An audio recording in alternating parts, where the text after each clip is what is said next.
Africa. Le grand rendez-vous sur Africa Radio.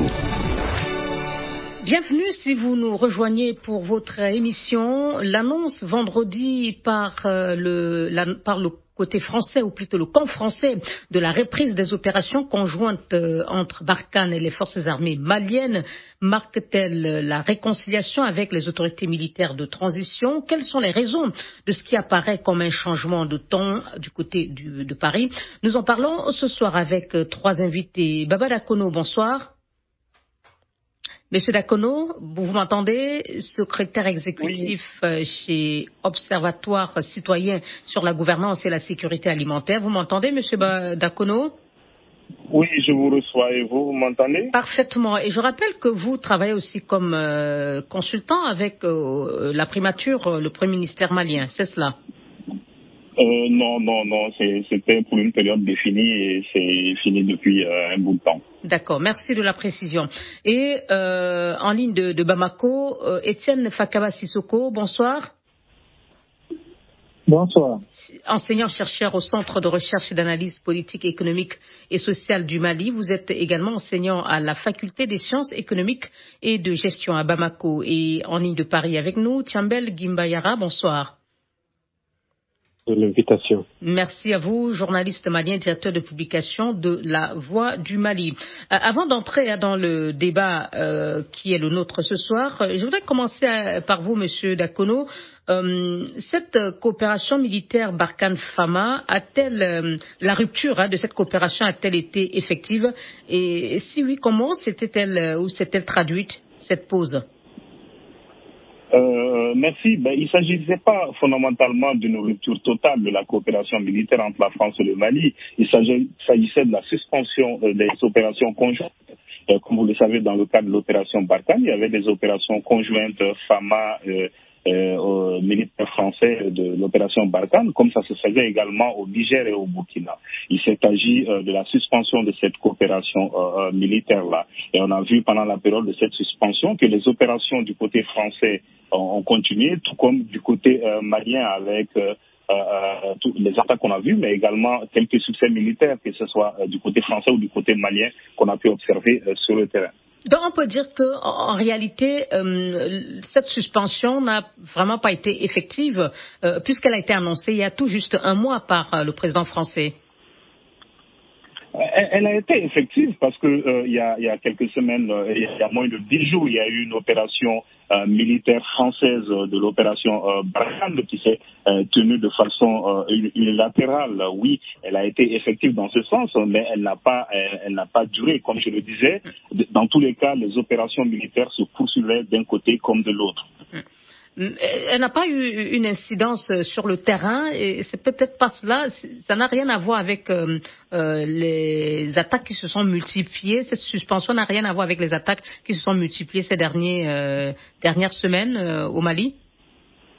C'est très difficile à dire parce qu'on sait que les militaires maliens, qu'on appelle les FAMA, s'appuie énormément sur la coopération militaire française du point de vue du renseignement, tout comme les militaires également français s'appuient sur la connaissance de terrain des militaires maliens à certains endroits. Donc c'est difficile de dire qu'il n'y a pas eu d'effet sur la suspension de ces opérations conjointes-là. Donc c'est peut-être le temps nous le dira certainement si c'est en lien direct à mettre avec cette suspension, les attaques qu'on a observées des positions maliennes, notamment dans le centre du Mali et quelquefois dans le nord du pays. Mais actuellement, c'est un peu tôt pour tirer les conclusions des conséquences néfastes de la suspension de ces opérations conjointes. Merci. Alors, Thiambel Gimbayara, conséquences ou pas, mais en tout cas, cette suspension n'a pas duré puisque le communiqué du ministère des Armées a annoncé donc la reprise de ces opérations conjointes entre Barkhane et les forces armées vendredi dernier. Cette suspension a été annoncée il y a un mois. Et d'après le communiqué du ministère des Armées, cette reprise fait suite aux consultations avec les autorités maliennes de transition et les pays de la région. Avez-vous connaissance de ces discussions et si oui, sur quel point ont-elles porté? On l'annonce dans les médias et je crois que tout le monde a suivi le déplacement du chargé d'Afrique de l'Élysée, Franck Paris, à Bamako, avec une délégation et une rencontre avec les plus hautes autorités maliennes. On a suivi cela sur les médias, que ce soit au Mali ou en France. Mais avant, le président Macron a également consulté ses compatriotes de la sous-région. On le rappelait par téléphone qu'il avait plusieurs entretiens avec les autres chefs d'État et il a même reçu certains.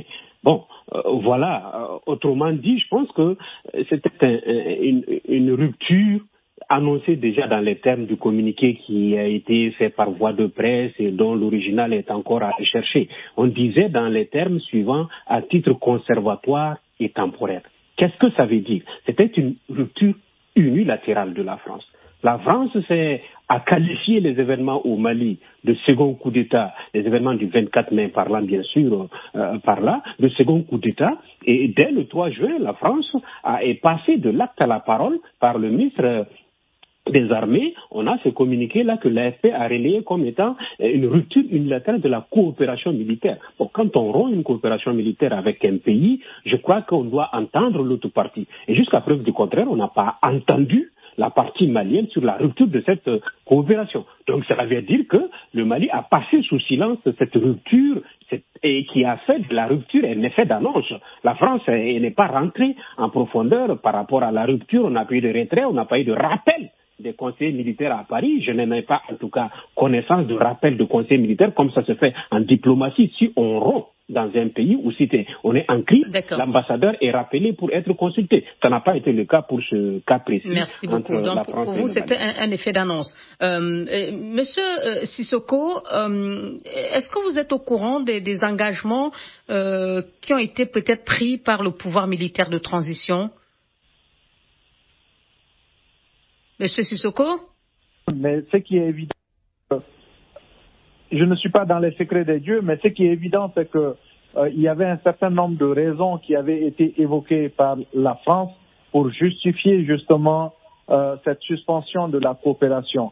Et on suppose que s'il y a reprise de la coopération, du moins il y a eu un certain nombre d'engagements qui ont été pris par les autorités de la transition. Et parmi ces engagements, il y avait le respect du délai de la transition, c'est-à-dire l'organisation des élections à la date prévue en février 2022. Donc pour vous, les autorités militaires ont peut-être se sont engagées à organiser les élections en février prochain comme prévu? Absolument, absolument. Il n'y a pas de doute aujourd'hui que cet engagement a été pris. Si on s'en tient au balai diplomatique qui y a depuis quelques jours auprès des chefs d'État de la sous-région, et les émissaires, comme en parlait un des co-débatteurs tout à l'heure, des émissaires qui ont été reçus par le président de la transition, qui auraient, d'après les indiscrétions, réitéré cet engagement-là de respecter les délais de la transition. Mais quelles que soient, de mon point de vue, les raisons, aujourd'hui, il est évident que la France sort perdante de cet effet d'annonce finalement. On va en parler dans la seconde partie pour que notre débat soit un peu structuré comme je le souhaite, Monsieur Sissoko. Alors, je voudrais qu'on dise encore un mot sur ce que vous avez affirmé. Oui, peut-être les autorités militaires ont pris des engagements sur le respect du calendrier électoral, mais certains de vos collègues experts disent aussi que peut-être il y a eu des engagements sur le fait que, en cas d'ouverture des négociations avec les groupes djihadistes, il y aurait une sorte de ligne rouge à ne pas franchir, c'est-à-dire qui consisterait à maintenir la laïcité de l'État malgré tout face à ces groupes djihadistes. C'est cela. Aujourd'hui, il y a un certain nombre de questions. Ce n'est pas un secret. La France est clairement opposée à la négociation avec les djihadistes, avec les terroristes. Mais sauf que depuis la conférence d'entente nationale, au dialogue national inclusif, à la concertation nationale après les événements du 20 août dernier, l'ensemble des populations maliennes, toutes les couches maliennes se sont prononcées en faveur d'une négociation avec les djihadistes, ou en tout cas d'une ouverture d'entrevoir la possibilité de négocier avec les terroristes. Donc aujourd'hui, la France se retrouve seule dans cette posture-là. Et les autorités de la transition, s'ils doivent aller dans le sens de ce que le peuple, dans sa large majorité, souhaite, ils ne peuvent faire autre chose que d'aller dans ce sens-là. Et de suivre les recommandations. Merci beaucoup, Monsieur Sissoko. On se retrouve dans un instant pour examiner justement les leçons à tirer de cet épisode de tension entre Paris et Bamako. Africa, le grand rendez-vous avec Liliane Niacha sur Africa Radio. Quelles sont les raisons de ce qui apparaît comme un changement de ton côté Paris après l'annonce vendredi de la reprise des opérations conjointes entre Barkhane et l'armée malienne? Nous en parlons ce soir avec Baba Dakono, secrétaire exécutif chez Observatoire citoyen sur la gouvernance et la sécurité, Étienne Fakaba Sissoko, enseignant-chercheur, et Thiambel Gimbayara, journaliste malien et directeur de publication de La Voix du Mali. Je reviens à vous, Monsieur Dakono. Monsieur Sissoko parlait tout à l'heure des conséquences de cette brouille entre Paris et Bamako. Y a-t-il vraiment un gagnant ou un perdant dans cette brouille diplomatique? Oui, absolument, absolument. Des deux côtés, il y a des perdants, même si on peut dire que la France sort absolument perdante avec toutes les ressources humaines, financières engagées dans le pays depuis presque maintenant 8 ans. La France est perdante, mais les plus gros perdants par rapport à ça, ce sont les communautés qui sont aujourd'hui prises en otage dans les différentes localités du pays, que ce soit au nord ou au centre du pays, du fait de l'insécurité caractérisée notamment par l'activisme des groupes qualifiés de terroristes. Donc oui, ce sont des gros perdants face à cette situation. Mais il est aussi important, je pense qu'il y a deux notions qui sont ressorties au cours de ces échanges-là. Je crois que c'est Thiambel qui en parlait tout à l'heure, la rupture unilatérale. Mais je tiens à préciser quand même qu'il ne s'agissait pas de rompre la collaboration. Il s'est agi à l'époque de suspendre les opérations conjointes. La rupture de la collaboration, de la coopération militaire obéit à d'autres formes. Il a rappelé lui-même Thiambel tout à l'heure. Il n'y a pas eu de rappel des conseillers en défense. Mais au-delà de ça, mais c'était une suspension consécutive à une situation politique que la France n'approuvait pas. Donc, les désaccords entre le Mali et la France sur la gestion sécuritaire du pays remontent à plus loin.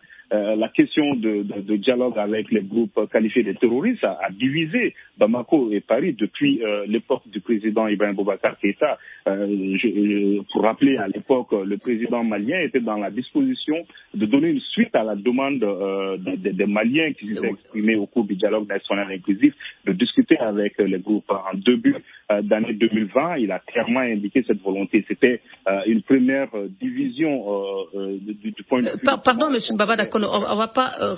partons de cette annonce plutôt que de revenir sur les précédentes divergences. Mais aujourd'hui, donc, vous dites que ce sont les communautés qui ont perdu dans cette brouille. Mais aujourd'hui, en deux mots, qu'est-ce qui a finalement décidé la France, selon vous, à changer de ton et à finalement reprendre cette coopération juste un mois après sa suspension? Les acteurs sécuritaires emploient souvent une expression que nous autres chercheurs aussi on utilise, c'est que c'est le terrain qui commande. Véritablement, il y a eu des développements sécuritaires, notamment du point de vue de l'État islamique, où on s'est rendu compte que ces opérations conjointes avaient des impacts assez positifs dans la campagne militaire menée contre ce groupe-là qui avait été désigné au sommet de Pau comme le principal ennemi dans la région des trois frontières. Donc oui, c'est probablement le fait que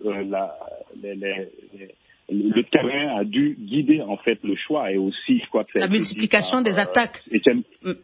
Étienne tout à l'heure sur le fait que ils ont dû obtenir en plus de ces situations qui émergent du terrain des engagements, des gages du côté des autorités maliennes. Merci. Sur les points de désaccord qui sont aussi politiques et sécuritaires. Merci. Est-ce qu'il y a eu des conséquences politiques aussi, Thiambel? Monsieur Dakono parlait, Dakono parlait des conséquences pour la population. Finalement, est-ce que cela a peut-être fragilisé aussi la position de la France, qui était déjà assez difficile au Mali et dans le Sahel en général?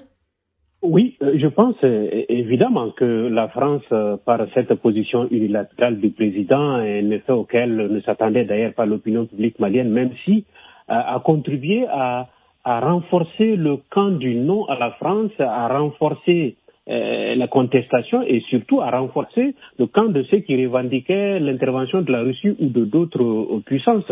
En réalité, Baba Dakonou le rappelait tantôt, c'est la réalité du terrain qui a commandé. La France ne peut pas en 8 ans s'investir autant dans le Sahel, sortir de la sorte sur un couac et continuer à intervenir sur un espace dans un pays sans la collaboration et sans le soutien des plus hautes autorités de ce pays-là, c'est aller en aventure et ça, elle ne pouvait pas se le permettre longtemps. Le silence malien a été plus stratégique et Paris est tombé pour une fois dans ce piège-là et donc aujourd'hui, il faut en sortir, il faut se réjouir que la raison prévale et que les deux parties reviennent à la collaboration. Est-ce que vous pensez que ça a renforcé les autorités maliennes, ça les a radicalisées un peu cette prise d'opposition ou cette suspension unilatérale de la France?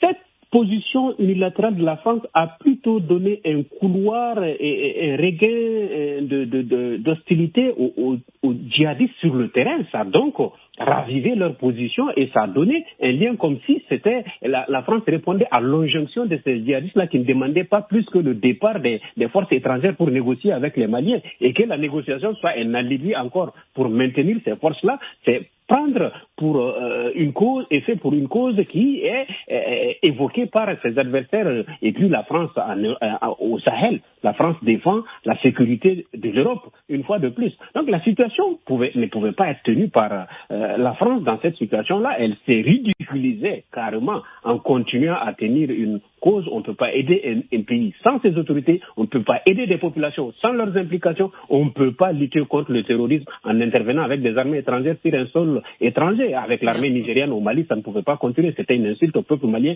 qui n'allait pas être acceptée de toutes les façons par le Mali, que ce soit ses autorités ou d'autres autorités maliennes. Monsieur Sissoko, quelle leçon vous tirez de cette suspension unilatérale et finalement de ce retour en arrière en quelque sorte de la France? Il y a deux choses de mon point de vue. C'est que la première, c'est que la France ne peut pas se retirer dans ces conditions-là après avoir injecté autant d'argent et pour peu de résultats. Parce qu'en réalité, si on fait le bilan de cette intervention militaire depuis 2012 jusqu'à maintenant, c'est un échec.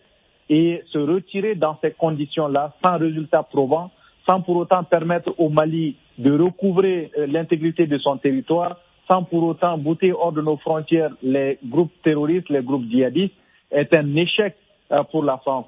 Et donc, de mon point de vue, il faut que la France revienne à de meilleurs sentiments pour comprendre que l'objectif pour lequel elle est venue au Mali n'est pas encore atteint. Et quels que soient les problèmes, il faut privilégier la voie du dialogue.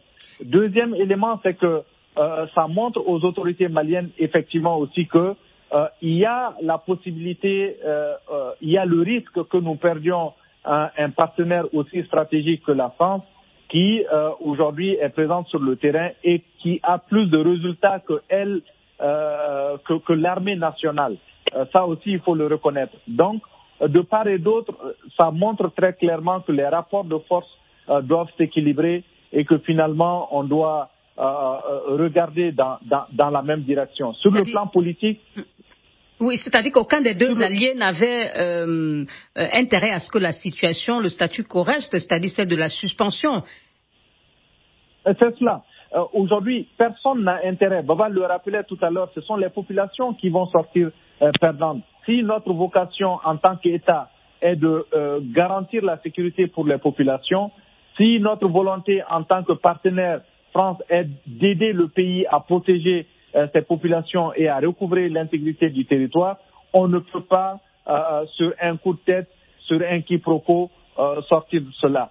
Je ne dis pas après que les raisons avancées par la France pour suspendre la coopération n'est pas légitime, mais on se dit que lorsque la Cour constitutionnelle d'un pays tranche une question politique pour dire que le président de la transition est tel, suivant telle et telle norme de la Constitution, qu'un partenaire même aussi privilégié que la France ne pouvait pas aller au-delà, d'autant plus que les organisations sous-régionales que sont la CEDEAO et sont restées muettes sur la question. Merci. Ont accepté cette question. Donc, de mon point de vue, il y a effectivement quelque chose. On a voulu pousser un peu trop loin le bouchon. Merci. Monsieur Baba Dakono, le communiqué de du ministère des Armées dont je parlais tout à l'heure et qui annonçait la reprise des opérations conjointes semble aussi avoir démontré une certaine évolution de la position française sur la fin annoncée de l'opération Barkhane. Le communiqué dit cette transformation, en parlant évidemment de la force Barkhane, ne signifie pas le départ du Sahel ni le ralentissement des opérations de contre-terrorisme de la France dans la région. Que faut-il comprendre concrètement? Je pense que le communiqué clarifie juste cette position. Sinon, dès le départ, l'annonce signifiait que la présence militaire française allait être maintenue. Le format allait être différent. Ce ne serait plus l'opération Barkhane, mais dans le cadre d'une opération militaire européenne. Et ça traduisait un peu ce qu'on ressent depuis quelques mois, depuis quelques années, c'est que la France semble être essoufflée par rapport à cette opération militaire dans le Sahel. Mais lorsque la France, Emmanuel Macron faisait l'annonce de la fin de Barkhane, la fin prochaine de Barkhane, quelques jours après la suspension de la coopération des opérations conjointes Barkhane-Fama, est-ce que c'était clairement ressorti? On avait l'impression que il y avait comme aussi elle se montrait un peu en colère lorsqu'elle annonçait la fin de cette opération. Oui, ça traduisait. Il y avait de la colère. Bon, je dirais pas je n'irai pas jusqu'à dire la colère, mais il y avait on sentait que la France il y avait de la déception. Il y avait quelques ressentiments derrière cette position française. Mais le fait que la présence militaire française serait maintenue dans la région ressortait clairement. Et l'annonce disait que cette présence allait se faire suivant une présence européenne. Et c'est ce que je disais, c'est qu'on pressentait ça depuis quelques mois, parce que la France cherche à se mettre en dessous ou à être embarquée dans le cadre d'une opération qui serait soutenue par les Européens. Et on l'a vu après Pau, il y a eu cette opération Takuba. Voilà, donc ce n'est que le prolongement, mais c'est juste venu plus tôt qu'on ne le pensait. Et je pense que la France a saisi l'occasion des événements de mai 2021 au Mali pour engager ce processus qu'elle entend faire depuis quelques mois. Oui, c'est-à-dire le deuxième coup d'État, quand vous parlez de mai. Thiambe Gimbayara, est-ce que vous avez aussi peut-être le sentiment que le communiqué a rétabli un peu les choses concernant le retrait annoncé de la force Barkhane avec les propos de Mme Parly, la ministre des Armées que je viens d'évoquer? En tout cas, les termes sont plus concrets maintenant qu'auparavant. Emmanuel Macron, dans son envolée lyrique, montrait une colère, une certaine exaspération, une certaine volonté de montrer que Paris n'est totalement en désaccord. Mais maintenant, cette reprise de coopération place dans son contexte, elle poursuit plus loin même l'opération Barkhane qui avait été suspendue, dont la fin était prévue, la mutation, disons, était prévue depuis le sommet de Pau avec l'intervention des 1500 soldats tchadiens dans la frontière, dans la partie des trois frontières entre le Mali, le Burkina et le Niger, même si cela était prévu quelque part. La succession d'événements jusqu'à la rupture de la coopération avec la Banque mondiale montrait que Paris était dans une certaine escalade. Maintenant, le retour à la norme avec ce voyage à Bamako, cette reprise du dialogue et puis cette annonce de la continuité, même de la mutation de Barkhane, ne refait que revenir au bon endroit et se retomber sur ses deux pieds parce que la France y gagne comme ça, le Mali y gagne comme ça et c'est dans ces conditions seulement qu'on peut bouter le terrorisme ou chercher les terroristes hors des trois frontières de ces pays-là et même du Sahel pour sécuriser enfin l'Europe qui est à vol d'oiseau du Sahel, il faut le rappeler. Merci Thiambe Gimbayara. On se retrouve dans quelques petites minutes pour conclure notre débat et nous aborderons la question de l'avenir entre les deux pays après cette annonce de la reprise des opérations conjointes Barkhane et Fama. Africa, le grand rendez-vous avec Liliane Niacha sur Africa Radio. Et dans votre émission, ce soir, nous parlons avec nos invités de l'annonce de la reprise des opérations conjointes Forces françaises Barkhane et FAMA, les forces armées maliennes, avec Étienne Fakaba Sissoko, enseignant-chercheur au Centre de recherche et d'analyse politique, économique et sociale du Mali, également enseignant à la Faculté des sciences économiques et de gestion à Bamako, Baba Dakono, secrétaire exécutif chez Observatoire citoyen sur la gouvernance et la sécurité alimentaire, et Thiambel Gimbayara, directeur de publication de La Voix du Mali à Paris. Monsieur Sissoko, en guise de conclusion, est-ce qu'on peut dire aujourd'hui que cette reprise marque une nouvelle base, ou bien va donner une nouvelle base des relations entre la France et le Mali après cet épisode de tension? Absolument, et je crois que ça doit même aller au-delà du Mali et concerner le Sahel de façon générale. Parce que lorsqu'on sait que la France, compte tenu de sa superpuissance dans le Sahel aujourd'hui, si elle peut décider sur un coup de tête de se retirer comme un enfant frustré, ça doit interpeller les autorités de la sous-région, ça doit interpeller les pays membres du G5 Sahel sur la nécessité de mettre en place un mécanisme africain, un mécanisme sous-régional pour prendre à bras le corps la question de la lutte contre le terrorisme et la question de la sécurisation. Il faut éviter les humeurs de ce partenaire, du partenaire français? Oui, absolument. Aujourd'hui, il faut beaucoup plus mettre l'accent sur la dimension Sahel, la dimension du G5 Sahel, une redynamisation du G5 Sahel, non pas sur le modèle actuel dont le financement restait toujours assuré par l'Union européenne, mais un mécanisme de fonctionnement du G5 Sahel sur le plan du financement, sur le plan de l'opérationnel, sur le plan même du déploiement des forces sur le terrain, pour qu'enfin la sécurisation puisse être une question africaine, une question de la zone du Sahel dans un premier temps. Et ensuite, les partenaires pourront en ce moment s'y adjoindre. Maintenant, pour l'Europe, pour la France, effectivement, la nouvelle stratégie de la France qui est de faire porter la sécurisation de la lutte contre le terrorisme par l'Europe de façon générale peut aussi se mettre en place pour finalement qu'on sorte de cette coopération avec la France qui, de mon point de vue, n'a pas produit les résultats escomptés et dont l'efficacité semble être aujourd'hui remise en cause. Thiambel, est-on à l'abri, au regard, ou bien tirant les leçons du dernier épisode dont nous avons parlé tout au long de cette émission, est-on à l'abri de telles situations à l'avenir? On saurait être le prévenir, sauf si on regarde dans les courriers, mais c'est difficile. Donc, disons que c'est une situation non, je dis parce que laquelle... vous avez déclaré, je crois que c'est M. Dakono, que personne n'a gagné, que ce soit la France ou le Mali, n'a gagné de ce retrait de cette suspension, consécutive à la situation politique au Mali.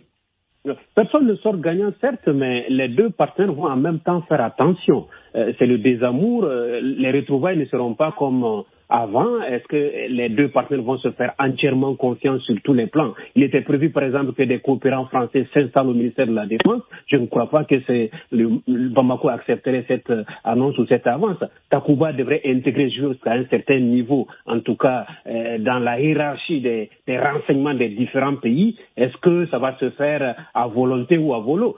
Il y a aussi un aspect qu'on a négligé dans cette histoire, c'est l'engagement américain, les informations que les États-Unis détenaient dans cette zone-là.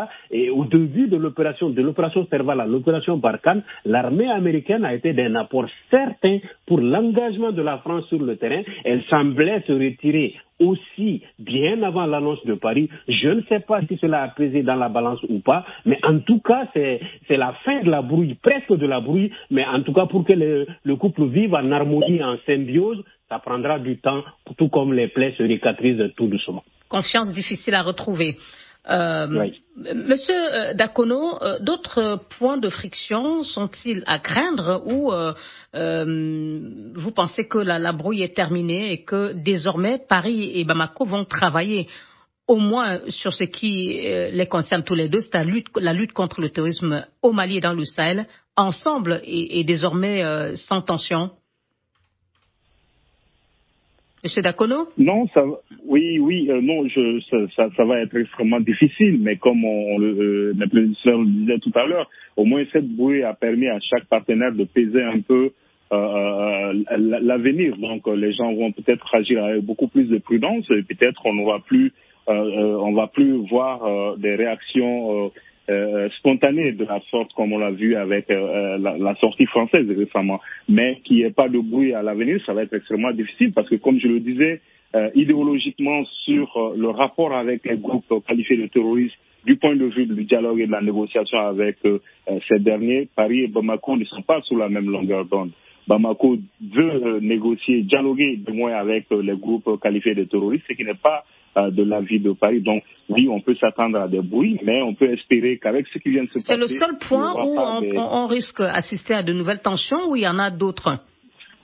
Non, mais sur les questions politiques également, il y a des divergences de vues, notamment sur la durée de la transition, les missions de la transition. Donc, même si on semble avoir des gages de part et d'autre par rapport au respect des 18 mois de la transition, il y a toutes ces questions-là qui demeurent. Donc, comme je le disais, ça va être extrêmement difficile de dire que ça va être une collaboration, une coopération parfaite au cours des prochains mois. Je pense que ce soit sur les questions sécuritaires ou encore sur les questions politiques, des divergences de vues pourraient survenir. Monsieur Sissoko, puisqu'on est à la fin de l'émission, mais quelle aurait été, d'après vous, la meilleure approche ou la meilleure façon pour Paris de manifester son mécontentement avec du recul par rapport à ce deuxième coup d'État qui l'a donc poussé à suspendre cette coopération militaire avec les FAMA? Non, ce n'est pas à la France de manifester son mécontentement face aux questions étant un partenaire, politiques. si elle n'est pas contente, elle a le droit de le faire savoir aussi, puisqu'elle est impliquée dans cette lutte avec le Mali. Un simple communiqué aurait suffi. Un rappel de l'ambassadeur de France au Mali pour plus de détails aurait suffi sur des questions politiques. Surtout qu'on sait que la situation du Mali est extrêmement fragile en ces périodes-là et que si on pousse le bouchon trop loin, c'est tout le Mali en fait qui risque de s'écrouler parce que les fondamentaux ont été ébranlés, parce que les équilibres sur le terrain, sur le théâtre des opérations ne tiennent plus qu'à un fil. Donc, de mon point de vue, un simple communiqué de désapprobation aurait suffi. Et sur les questions de financement des projets de développement ou d'aide publique au développement, la suspension ou en tout cas, comme l'a fait l'Union européenne, aurait pu suffire à décanter cette situation-là. D'accord. D'après vous, la France aurait dû s'y prendre autrement. Merci à vous, Étienne Fakaba Sissoko, enseignant-chercheur et enseignant à la Faculté des sciences économiques et de gestion à l'Université Bamako, d'avoir participé à ce débat. Merci à Baba Dakono, secrétaire exécutif chez Observatoire citoyen sur la gouvernance et la sécurité alimentaire, et à Tiambel Gimbayara, journaliste malien et directeur de publication de La Voix du Mali à Paris. Bonsoir.